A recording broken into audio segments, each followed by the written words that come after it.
Bom dia, irmãos! Bem-vindos a mais um culto da Missão Paixão e Compaixão. É um privilégio para nós estarmos juntos, mesmo que espalhados, mas em um só coração, em adoração e para aprendermos mais da palavra do Senhor. Então, se reúnam aí, vamos adorar e buscar o Senhor nesse momento, né? Porque é um privilégio nós estarmos reunidos para adorar o seu santo nome. Quem puder, abra comigo aí no Salmo 96, nós vamos estar lendo o Salmo todo. Cantai ao Senhor um cântico novo, cantai ao Senhor toda a terra, cantai ao Senhor, bendizei seu nome, anunciai de dia em dia sua salvação, proclamai sua glória entre as nações, em todos os povos suas maravilhas, porque grande é o Senhor e digno de supremo louvor, temível sobre todos os deuses, porque todos os deuses dos povos são meras figuras, mas o Senhor fez os céus. Honra e majestade diante dele, poder e glória em seu santuário. Tributai ao Senhor, ó família dos povos, tributai ao Senhor a glória e o poder. Dai ao Senhor a honra devida ao seu nome. Trazei ofertas e vinde a seus atos. Adorai ao Senhor na formosura da santidade. Tema diante dele toda a terra. Dizei entre as nações, o Senhor reina. Também estabeleceu o mundo e não vacilará. Julgará os povos com justiça. Alegrem-se, ó céus, e regozijem-se a terra. Brame o mar e sua plenitude. Regozije-se o campo e tudo que nele está. Todas as árvores dos bosques transbordam de alegria, diante do Senhor que já vem para julgar a terra. Julgará o mundo com justiça e os povos com sua verdade. Amém. Vamos juntos a adorar esse Deus, a cantar cânticos ao seu santo nome. Vamos orar. Pai, muito obrigada, Senhor, nós agradecemos o Senhor por mais um dia de vida. Obrigada, Pai, porque o Senhor tem nos sustentado, o Senhor tem tem sido a nossa torre forte, Senhor. Nós te agradecemos por isso. Eu te peço que o Senhor esteja falando ao nosso coração nessa manhã.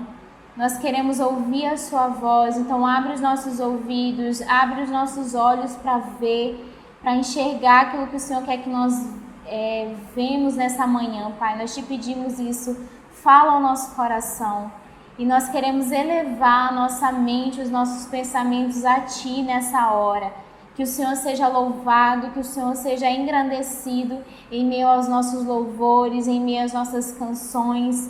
Que o Senhor tenha a nossa atenção e a nossa mente nesse momento, Pai. Nós queremos Te cultuar, mesmo que distantes, mas em um só Espírito, nós queremos cultuar e louvar o Seu santo nome, Senhor. Nós Te agradecemos por tudo que Tu és e por tudo que o Senhor tem feito. Em nome de Jesus. Amém. Amém, irmãos.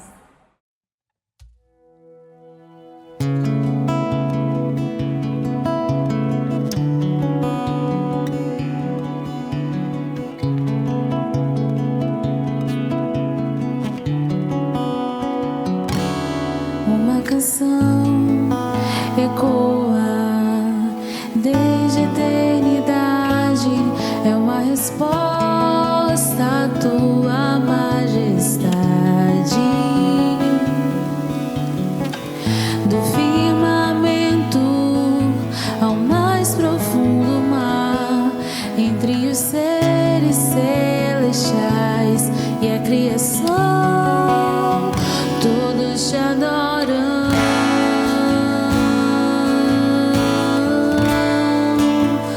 Todos te adoram.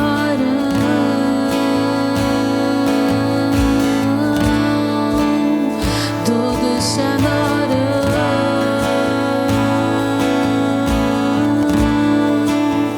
Todos te adoram.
Bom dia, irmãos, sejam bem-vindos a mais um culto da Missão Paixão e Compaixão. Eu estou aqui com vocês nessa manhã para a gente compartilhar o que Deus está fazendo na nossa igreja, lá na construção, na obra, e a gente só tem motivo de agradecer a cada um dos irmãos pela fidelidade, por entender essa missão, né, que a gente está tendo ali na construção do nosso templo, independente se o templo, se o terreno é nosso ou não, mas a gente acredita e estamos orando para que Deus possa estar agindo também nisso.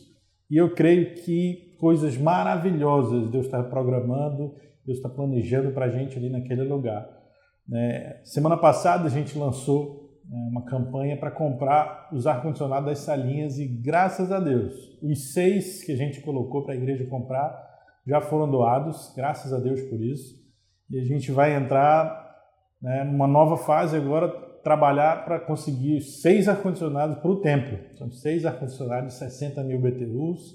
Só que não é só os ar-condicionados, né? A gente precisa arrumar toda aquela área, né? Embuçar o que precisa ser embuçado, emassar, pintar o templo, além do que vai estar acontecendo um paralelo ali, colocando os pisos que a igreja já doou nas salas. A gente está finalizando. Eu acredito que hoje à noite a gente já tenha os banheiros funcionando, ainda de forma diferenciada, mas eles já vão estar funcionando. Eu espero e oro para que.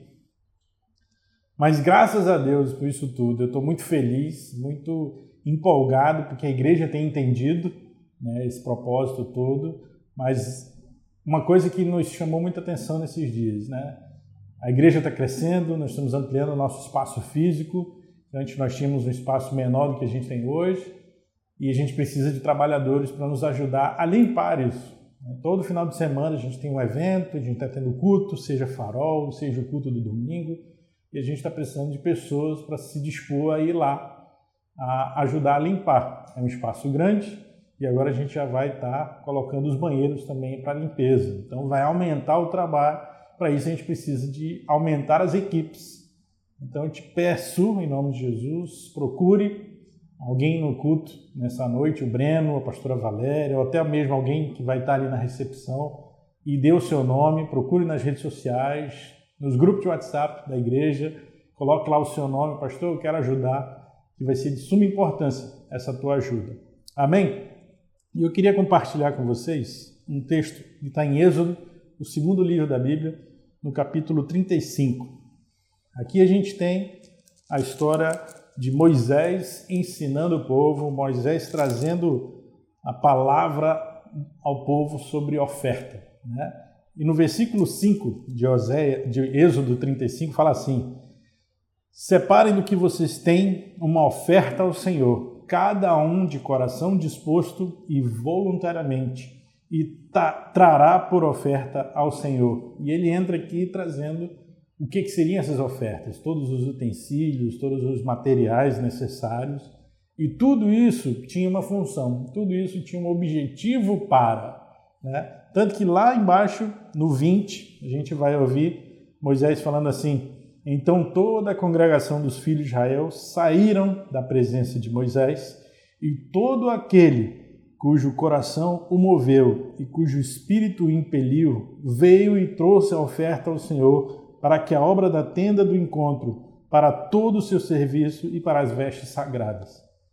Então, aqui a gente tem um texto onde Moisés está dizendo: separem as ofertas, cada um de acordo com aquilo que o coração, né, como o coração disposto e voluntariamente. E na sequência ele libera o povo e o povo sai em busca dessas ofertas. Aquele que entendeu e que o coração foi movido, cujo espírito impeliu a trazer essa oferta. E a gente já conversou uma vez na igreja sobre isso. Trazer aquilo que você propôs no seu coração. Esse propôs no coração está muito ligado também a como é que está o teu coração. Não é só, eu propus no meu coração dar um valor X. Mas onde está o teu coração? Quem é o rei do teu coração? Quem é o Senhor do teu coração? Se for o dinheiro, você vai propor dar o mínimo. Se for o Senhor, você vai propor uma oferta de acordo com aquilo que o seu coração, aquilo que Deus está pedindo. E aqui a gente vê que tinha um propósito, que era para que houvesse a construção da tenda do encontro, para todo o serviço da tenda e também para as vestes sagradas. Então aqui, para o momento, essas vestes sagradas era para montar ali a estola sacerdotal, para a criação de todo o aparato do sacerdote, mas também era para o serviço que envolvia a tenda do encontro e a construção dessa tenda. Então a gente vive um momento parecido com isso, onde nós estamos em construção, onde nós estamos preparando as coisas para um serviço, né? E a gente passa a semana toda aqui pensando, planejando, organizando a melhor programação, a melhor organização para você poder se sentir bem. A gente está colocando bombom ali na porta para quando você chega você pode usufruir ali, comer um bombom, uma boa recepção, um sorriso, apesar que de máscara, mas um sorriso nos olhos, né? Para que você se sinta bem, para que você se sinta na presença do Senhor desde já. E acima de tudo, isso tudo envolve o nosso coração disposto e voluntário. E esse texto traz para a gente 2 princípios da oferta, né? O primeiro princípio fala que a oferta vem de um coração disposto e voluntário. Esse é um princípio de suma importância com relação à oferta. E o segundo princípio, ela fala que toda oferta é oferecida conforme a necessidade específica da obra. Aqui a gente observa que o específico era para a construção da tenda da congregação e para o serviço envolvido e também para as vestes sacerdotais. Hoje nós temos um objetivo, né? Hoje nós temos uma necessidade que é a nossa construção, seja os ar-condicionados, seja a parte da pintura, seja o embuço, seja a reforma propriamente dita do local, para a gente poder ter uma estrutura confortável, uma estrutura boa, bonita, né? Para a gente poder servir uns aos outros, para a gente poder estar adorando o Senhor juntos como comunidade. Mas isso tudo a gente precisa ter esse coração disposto e pronto para ofertar ao Senhor. Eu te convido para continuar a tua fidelidade, continuar com esse coração disposto e voluntário, porque eu sei que você entendeu o propósito disso tudo. Nós não estamos construindo um império, nem uma mega igreja, nós estamos construindo uma estrutura mínima para a gente, para que a gente possa atender as nossas crianças, atender os nossos treinamentos, as nossas escolas, ao seminário, a ter uma sala para cada ministério que precisa, que necessita de uma sala. Então isso tudo a gente está propondo. Não é luxo, nem é soberba, mas é uma necessidade que a gente tem e a gente percebe. Então, em nome de Jesus, que Deus possa estar ministrando no seu coração e cada vez mais abrindo o teu coração, transformando o teu coração num coração voluntário e disposto para o serviço e também para ofertar na casa do Senhor. Deus te abençoe, um bom culto e uma boa semana.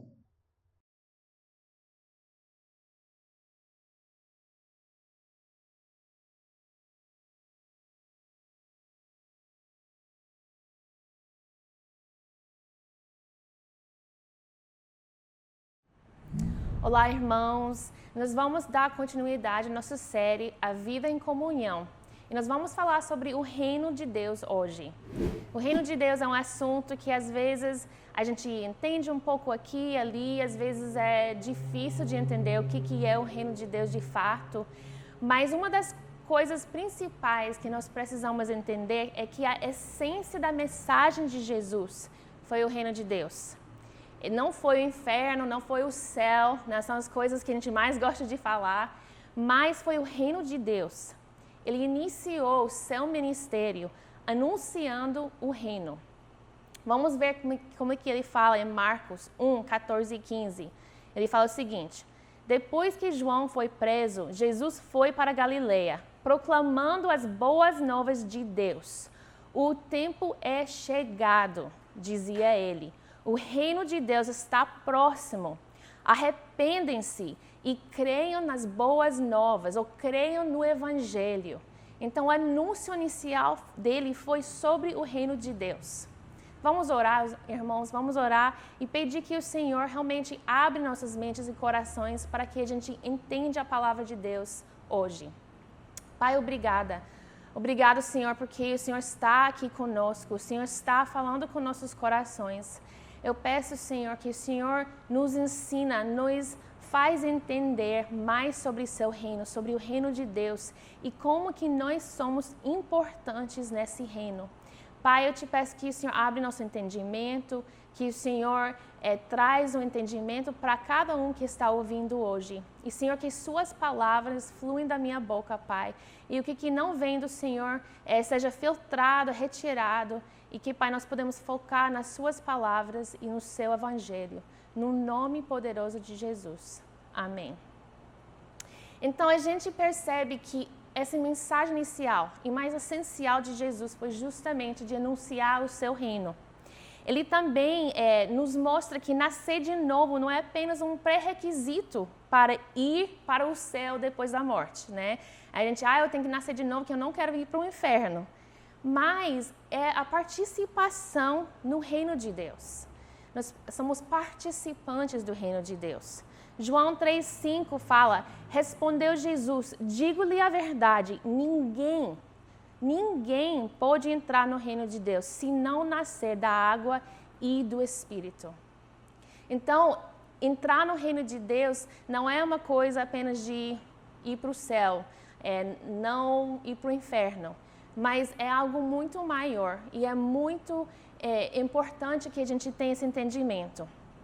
Jesus também é apresentado pelos seus apóstolos, não somente como um salvador, né, pessoal, de indivíduo, mas como um Senhor sobre todas as coisas, sobre tudo e sobre todos. Uma salvação histórica e sobre toda a criação. Então, quando a gente fala sobre o reino de Deus, a gente vê que tem várias perspectivas, tem perspectivas diferentes sobre o reino.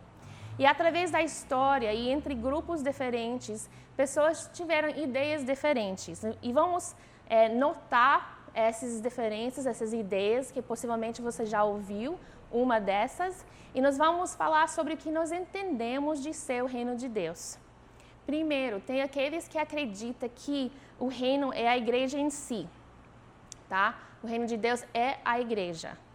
Tem outros que acreditam que o reino é uma experiência religiosa, muito pessoal, que tem a ver com a alma da pessoa, né?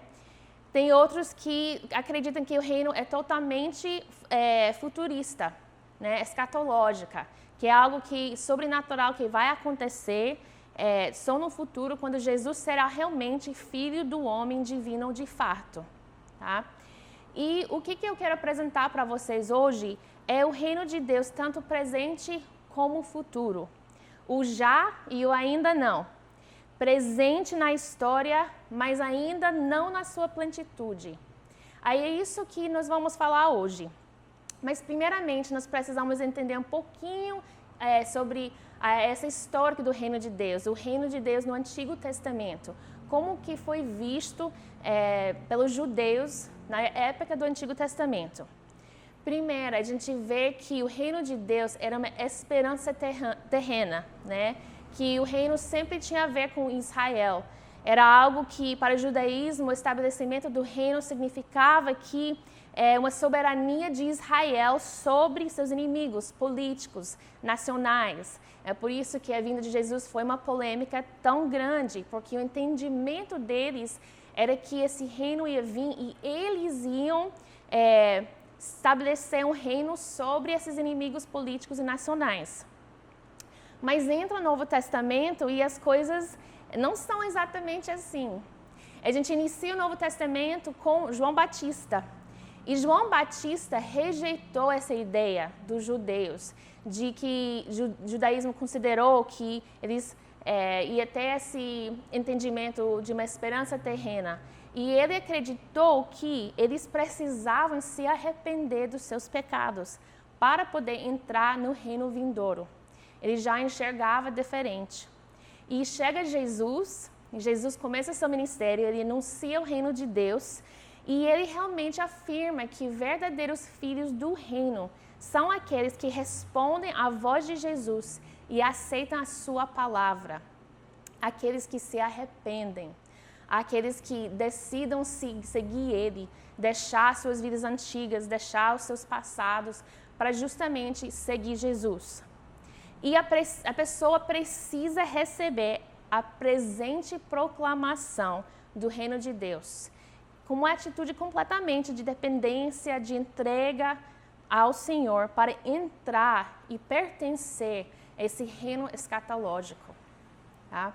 Então, a expectativa vinda do reino escatológico nos ensinos de Jesus não foi algo novo, né? Ele não trouxe uma nova ideia, era algo que os judeus já estavam esperando, só que foi de uma forma um pouco diferente.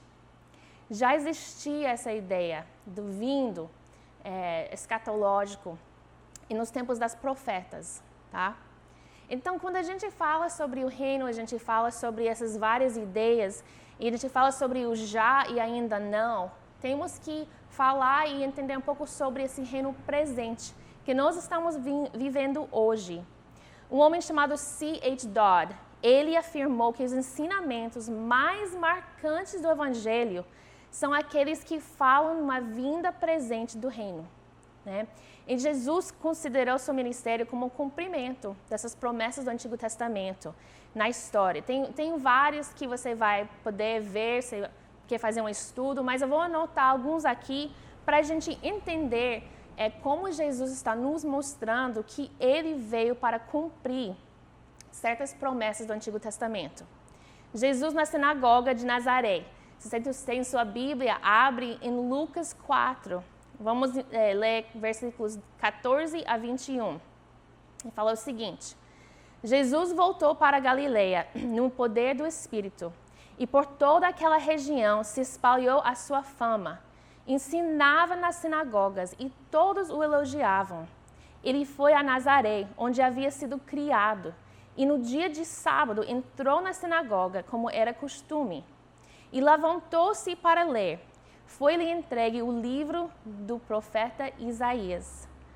Abriu-o e encontrou o lugar onde está escrito: O Espírito do Senhor está sobre mim, porque Ele me ungiu para pregar boas novas aos pobres. Ele me enviou para proclamar liberdade aos presos e recuperação da vista aos cegos, para libertar os oprimidos e proclamar o ano da graça do Senhor. Então ele fechou o livro, devolveu ao assistente e assentou-se. Na sinagoga todos tinham os olhos fitos nele, e ele começou a dizer-lhes: Hoje se cumpriu a escritura que vocês acabaram de ouvir. Eu não sei vocês, mas eu fico todo arrepiado lendo esse versículo, lendo essa passagem, porque hoje se cumpriu. Ele citou a promessa de Isaías 61 e claramente mostrou não somente para aqueles que estavam naquela sinagoga naquele dia, mas para nós, hoje, 2021, de que foi cumprido, ele cumpriu essas escrituras, essas promessas.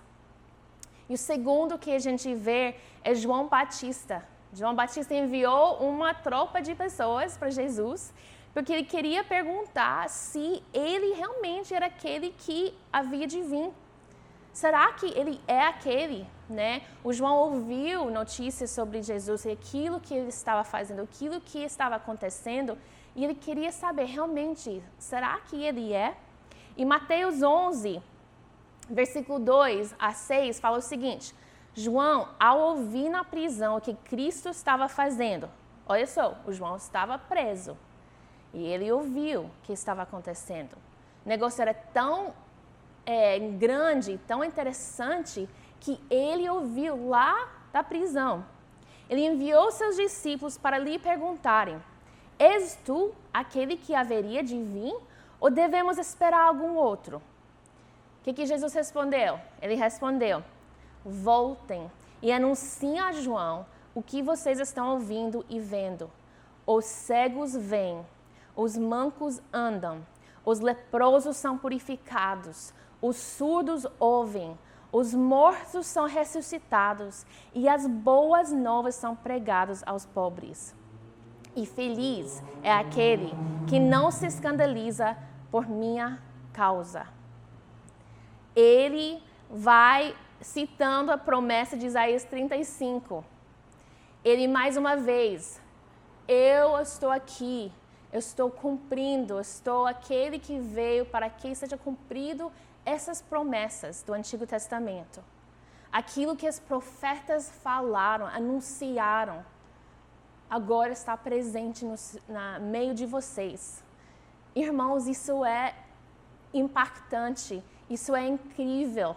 Eu não sei você, mas eu volto e lê frase por frase aqui daquilo que ele está fazendo neste momento no livro de Mateus, mas aquilo que ele ainda faz hoje.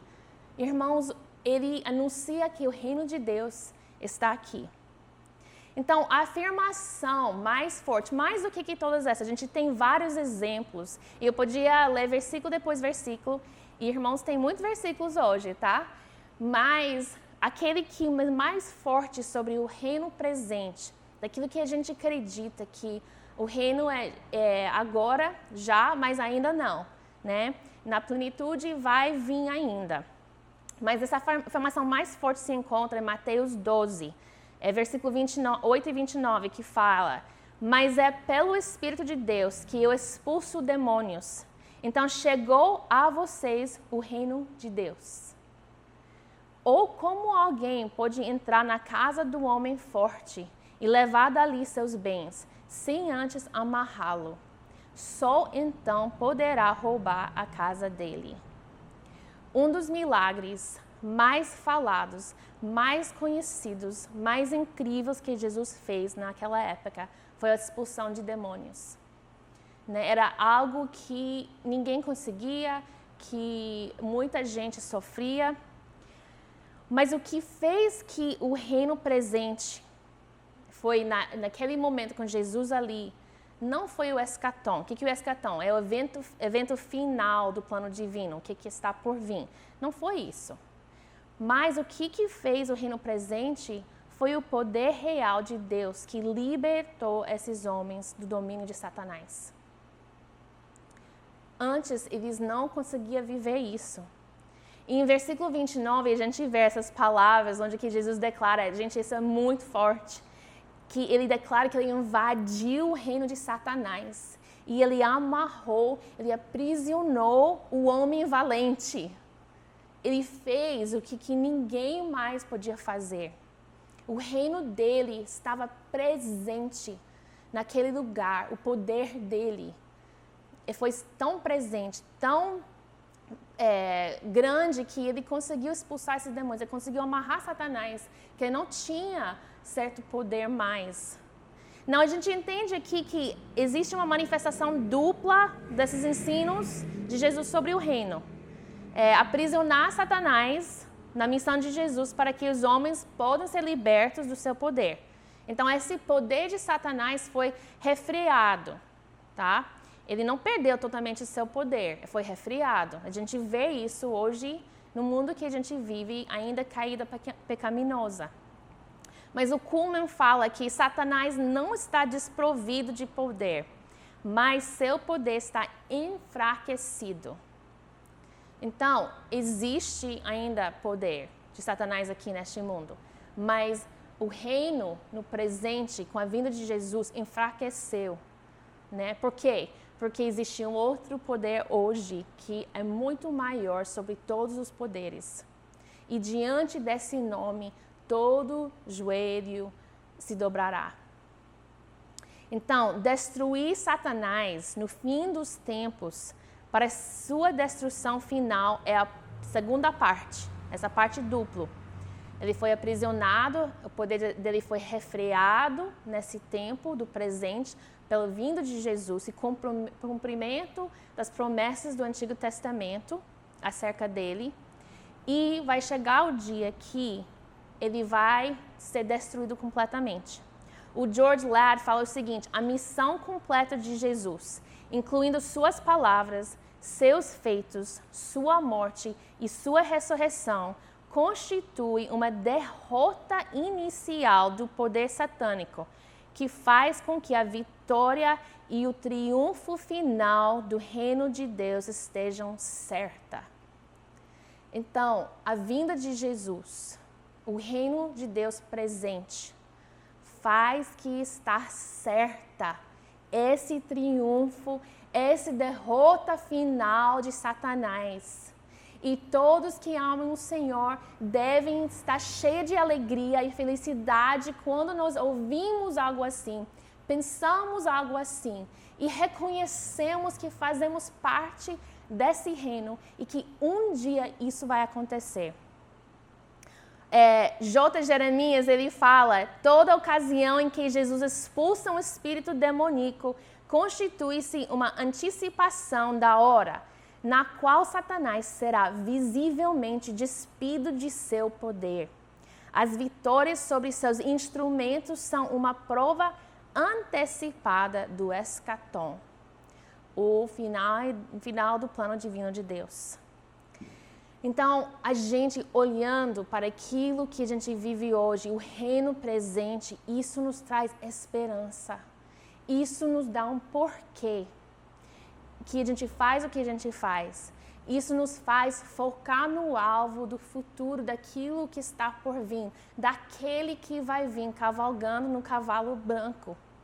Aquele que vem para destruir totalmente e para todos os tempos o poder de Satanás, que ainda existe aqui nesse mundo. E então a gente entra nessa ideia do reino futuro, já e ainda não. Aquele que já está presente, mas não está na sua plenitude ainda. Então a igreja vive entre duas eras, né? A gente percebe que tinha o antigo, a antiga era, e prosseguiu na atividade, né? Mas os poderes da nova era, Jesus vindo, interromperam essa antiga. Então, como a gente falou, os judeus entendendo essa questão do reino de Deus, aí chega Jesus, e essa nova era já começa a interromper o antigo, mas ainda vai vir a nova era na sua plenitude. O já e o ainda não. Na nova era, o século futuro, os céus descem até a terra e elevam a existência histórica a um novo nível, uma nova vida redimida, algo que hoje a gente nem consegue entender. Os céus vão descer à terra e a gente vai ter uma nova vida com Cristo, uma vida redimida, um novo nível a mais do que a gente vive hoje. Mas o reino entrou para a história humana já na pessoa e missão de Jesus. Ele veio com sua graça, ele veio com seu amor, justamente para nos libertar, para libertar os cativos, para proclamar o ano do Senhor, né? Que o Senhor está vindo, ele vai voltar. E a gente, no meio de tudo isso, a gente tem coisas que a gente entende, tem coisas que são misteriosos, e a gente percebe que tem um mistério do reino, que é algo que muitos falam, muitos querem entender. E quando pensamos nesse mistério do reino, o que vai nos apontar as respostas sobre esse mistério do reino são as parábolas, né? O que é uma parábola? O Novo Testamento, Jesus contava muita história de forma de parábola. Parábola é uma história extraída de vida diária com a finalidade de comunicar uma verdade moral ou religioso, tá? Então, Jesus usava muitas parábolas. E o livro de Marcos, ele resume a mensagem das parábolas do reino de Deus, registrando essas palavras de Jesus para seus discípulos, tá? Isso nos faz entender que realmente essas parábolas têm uma chave para entender o mistério do reino de Deus. Marcos 4, 11 a 12 disse: Ele lhes disse, a vocês foi dado o mistério do reino de Deus, mas aos que estão fora, tudo é dito por parábolas, a fim de que, ainda que vejam, não percebam, ainda que ouçam, não entendam. De outro modo, poderiam converter-se e ser perdoados. Então, isso é algo que faz que aqueles que conhecem Deus, aqueles que fazem parte do reino, vão entender, né? Mistério, a palavra em si, significa o cumprimento sem consumação. Essa palavra mistério não é também algo novo do Novo Testamento, mas a gente vê também, no livro de Daniel fala sobre mistério. Paulo, ele interpretou essa questão de mistério como segredos revelados, tá? propósitos divinos ocultos da humanidade por longas eras, né? Coisas que ninguém entendia, mas que foram finalmente conhecidas por meio da revelação a todos os povos. Tá? Então, esse mistério está proclamado a todos os homens. Jesus veio para proclamar esse mistério a todos os homens, mesmo que está compreendido somente pelos que creem. Então, por que muitas vezes os fariseus, os outros que estavam por ali ouvindo as parábolas de Jesus não entenderam? Por quê? Porque eles não estavam crendo em Jesus como Filho de Deus. Então, esses mistérios do reino de Deus, eles se revelam através das palavras de Jesus, a vinda de Jesus e essas parábolas que ele conta. Então, onde que a gente se encaixa como igreja nessa questão do reino, né? No início eu falei um pouquinho sobre as ideias, as perspectivas sobre o reino de Deus, o que é, o que não é, as pessoas pensam diferente. Eu estou aqui falando com você que sobre o já e ainda não, que é presente, ainda está por vir, que é a nossa perspectiva sobre o reino de Deus.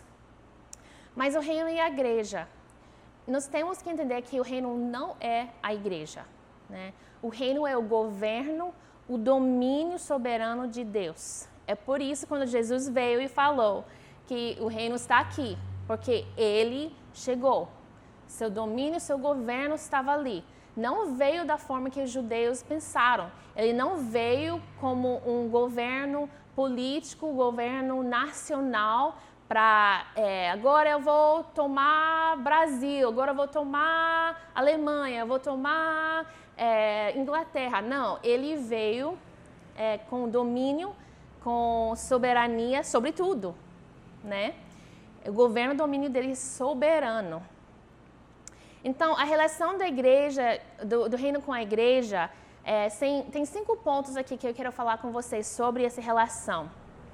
Primeiro, a igreja é uma comunidade do reino, né? Mas não é o reino em si. É a comunidade do reino. Nós fomos dados a missão de pregar o reino. A gente prega o reino de Deus, a gente não prega a igreja, né?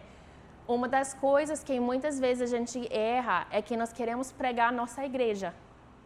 E é bom você amar a sua igreja. Eu espero que você faça parte da nossa comunidade que você ama. Mas não é para pregar a igreja. Você prega o reino.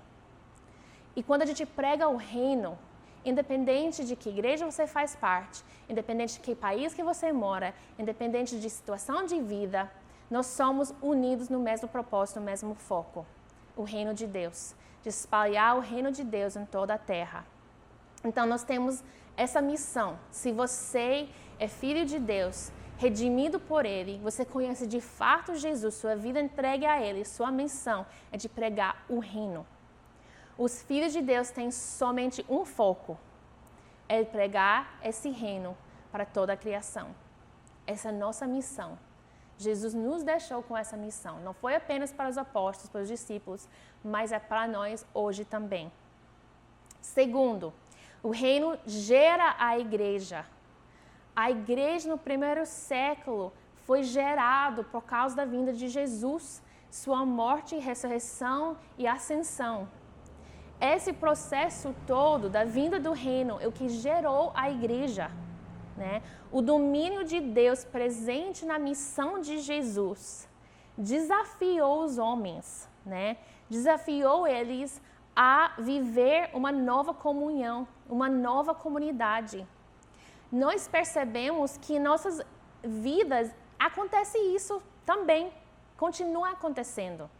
Quando a gente estamos alcançados pelo Espírito Santo e a gente conhece Jesus de fato, a gente entra numa comunidade de irmãos e nós entramos numa comunidade, uma família que é diferente, é algo que não vivemos antes, é um lugar cheio de gente, pecadores que erram, que falham, que são difíceis igual eu, mas ao mesmo tempo nós temos o mesmo propósito. A gente tem um amor, uma graça, uma misericórdia, um entendimento de justiça que é diferente.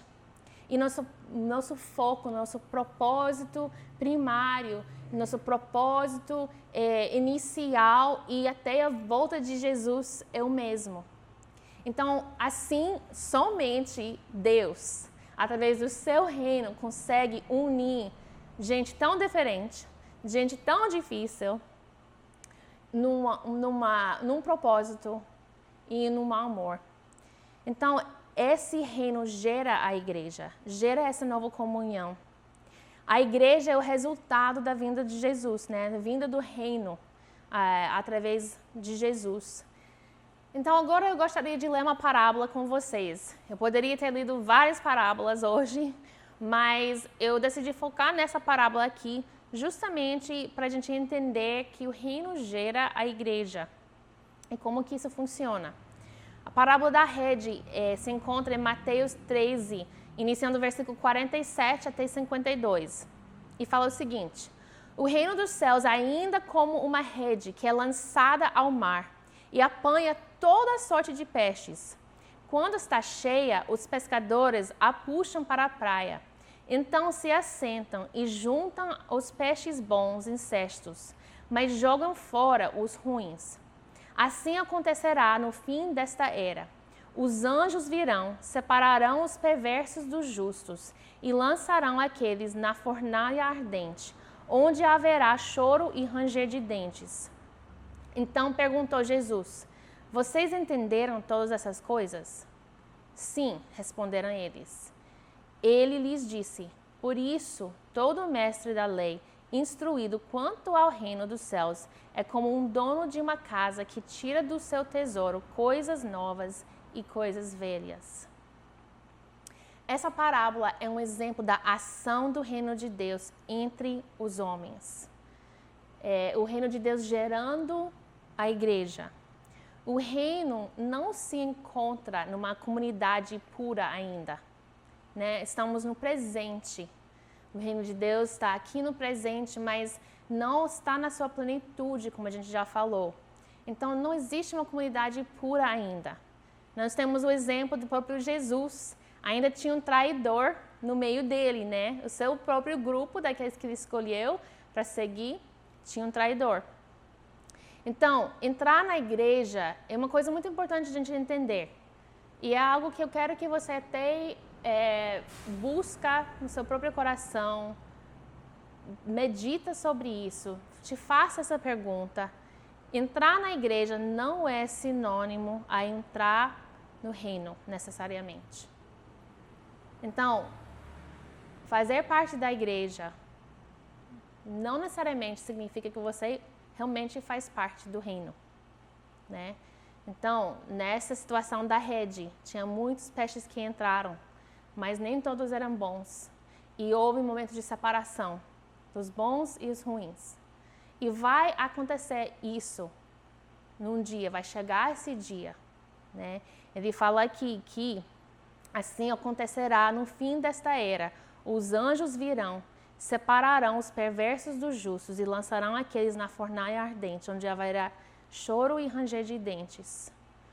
Então, entrar na igreja não significa necessariamente que você entrou no reino. Então, eu gostaria muito que hoje você refletir, que você realmente sondar seu coração, se realmente você conhece, tem um relacionamento com Jesus Cristo. Porque estamos falando sobre o reino dele, sobre a vinda dele e o momento que ele vai voltar para o escatom, que é o final de todas as coisas, o final do plano divino. Então, eu quero você poder dizer sim, eu conheço, mas se você não conhece de fato, este é um maravilhoso momento para você entrar de fato no reino de Deus. Essa igreja também dá testemunho ao reino, tá? Então, isso é mais uma coisa que a gente pode analisar em nossas vidas, né? É que se a gente realmente é filho de Deus, se a gente realmente faz parte do reino, porque a terceira coisa é que a igreja dá testemunho ao reino. Então, o testemunho da igreja não é sobre quão bom que eu sou, o que eu faço, olha o que a gente consegue. Não. O testemunho do reino a igreja faz testemunho do reino de Deus. Isso é a missão da igreja, tá? A igreja não pode edificar o reino. Isso não é nosso propósito e nem conseguimos pensar que podíamos fazer isso. Mas nós podemos testemunhar do reino, do poder de Deus entre nós, do fato que ele veio e hoje o Satanás, ele foi amarrado por Jesus. Agora Satanás perdeu, foi refreado o seu poder, ele perdeu mais fraco o seu poder, e nós podemos testemunhar, não somente disso, mas também das coisas que o Senhor tem feito e faz em nossas vidas. Nós somos os testemunhos dos atos redentivos, né, do passado e do futuro. Né? A gente fala sobre o reino de Deus e é justamente aquilo que ele fez, aquilo que está fazendo, aquilo que ele vai fazer ainda. Quarto ponto, que a igreja é o instrumento do reino. Né? As obras do reino são realizadas pela igreja, como se fossem realizadas por Jesus mesmo. Deus opera por intermédio da sua igreja. Né? Ele opera através de nossas vidas. É por isso que também nós não podemos nos trancar num lugar só e ficar morando juntos para sempre até que Jesus volta. Não, nossa missão é de testemunhar. Então, seu vizinho que toca música muito alto nas piores horas da noite, como é que você responde a esse irmão? Você está testemunhando Jesus? Você está entendendo que mesmo naquele momento você está numa missão? No trânsito, eu não quero nem falar sobre isso. No trânsito, será que a gente está testemunhando Jesus? Numa briga com seu filho, com sua filha, você está testemunhando Jesus? Porque nossos filhos vão olhar para nós e nós somos os testemunhos maiores do Senhor para eles. Então, como é que a gente age? Como é que a gente fala? O que a gente faz quando a gente erra com eles? Essa é a nossa missão, nós somos os testemunhos de Jesus, testemunhos do reino, somos os instrumentos do reino aqui nessa terra. Tá? E o quinto ponto aqui, a igreja é a detentora do reino. Como assim?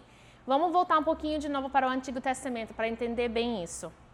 No Antigo Testamento, o reino de Deus era o domínio de Deus sobre a face da terra desde os dias de Abraão. Tá? Criação, Deus com domínio, esse é o reino dele sobre as coisas. Daí foi entregue a Israel, o reino, por intermédio da lei. Então a lei foi a forma que o reino de Deus estava visto na terra.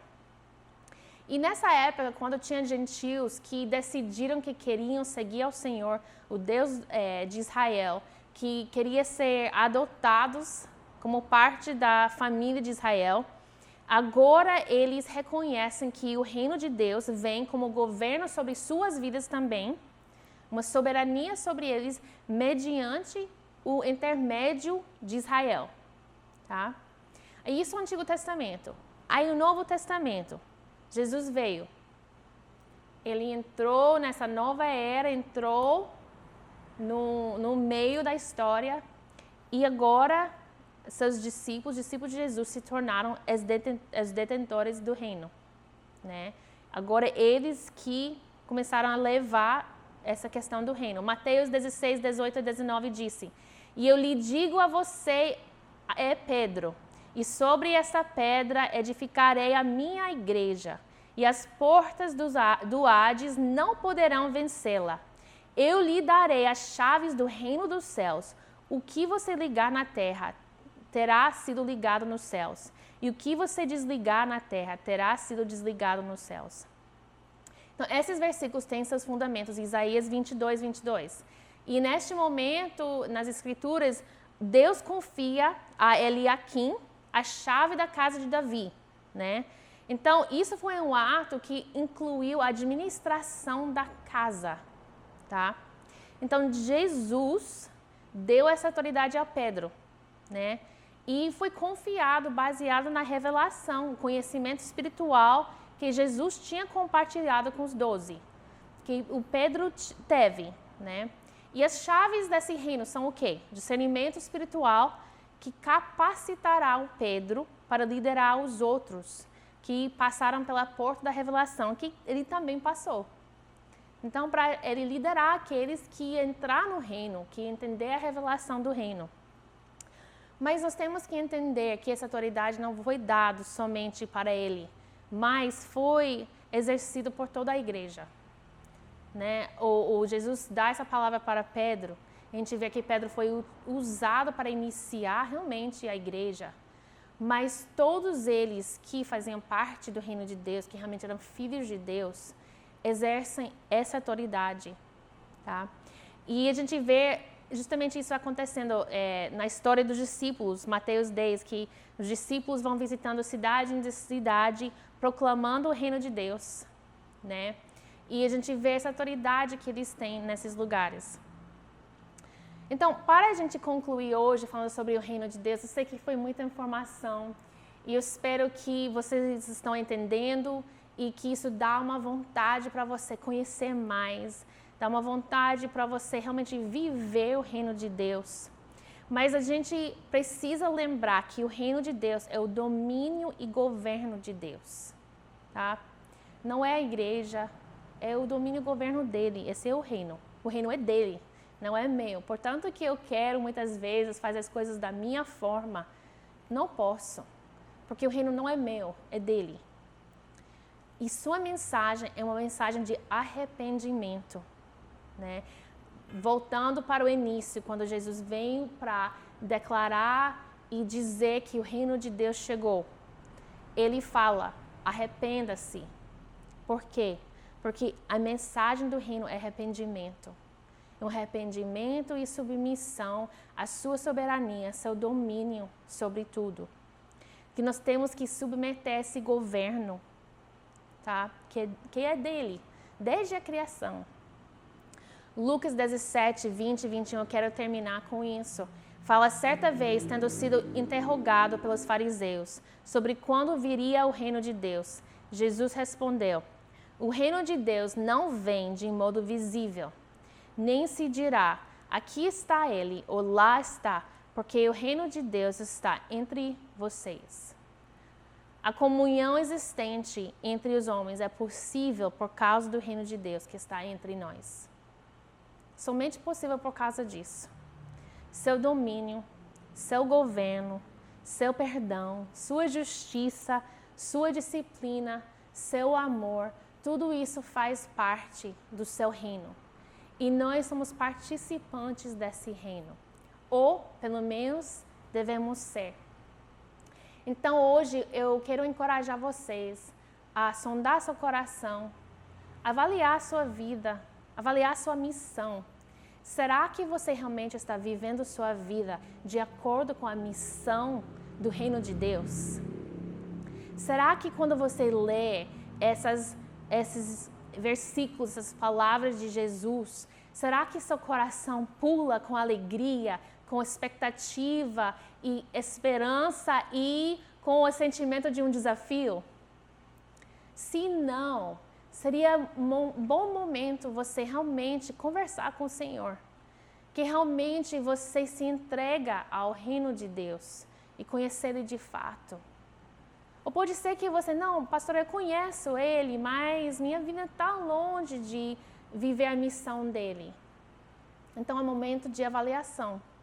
É um momento onde que você permita que o domínio dEle venha sobre você. Que realmente você permitir que Ele governar sua vida, suas decisões. Né? A gente é muito ruim, muitas vezes, a gente decidir uma coisa e nem consultar o Senhor. Quando a gente está na missão dEle. Então, vamos frear um pouquinho e perguntar, conversar com aquele que nos criou, que é soberano sobre todas as coisas e que tem domínio sobre nossa vida, sobre sua igreja, sobre a terra, e que um dia vai voltar E nesse dia, a gente vai viver a plenitude quando os céus descem à terra. Essa plenitude vai chegar no nome de Jesus, num homem chamado Jesus, para toda a eternidade. A gente vive uma pisca aqui. Nossa missão aqui é rápido para comparar com toda a eternidade. Então, minha oração, meu convite hoje é que você encontra com esse Jesus que andou aqui nessa terra, que interrompeu a história para trazer o reino e que ainda vai voltar. Vamos orar? Pai, obrigada. Obrigada, Senhor, porque Tu és o Deus de ontem, de hoje e de amanhã, Pai. Que Sua história iniciou na eternidade e termina na eternidade. E que nós fazemos parte dessa missão, mesmo para uma pisca, um momento na história, Senhor. Que honra que nós podemos fazer parte, que nós podemos ser inseridos nessa história, neste momento, nessa geração, Pai. Senhor, nos ajuda a entender a profundidade disso. Nos ajuda a entender quanto que isso é incrível e maravilhoso, que é uma honra de fazer parte da história dele, de carregar a missão dele. Pai, nos faz um povo que expande seu reino, que expande o reino de Deus através do anúncio que seu reino chegou.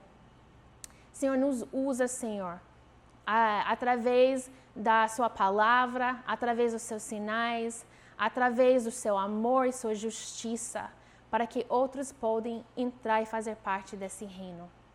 Nós te amamos, Senhor, nós te agradecemos, Pai. Nos dá um coração arrependido, Pai. Nos traz o arrependimento diante do Senhor e para que nós podemos continuar nessa missão. Nós te louvamos e te adoramos no nome poderoso de Jesus.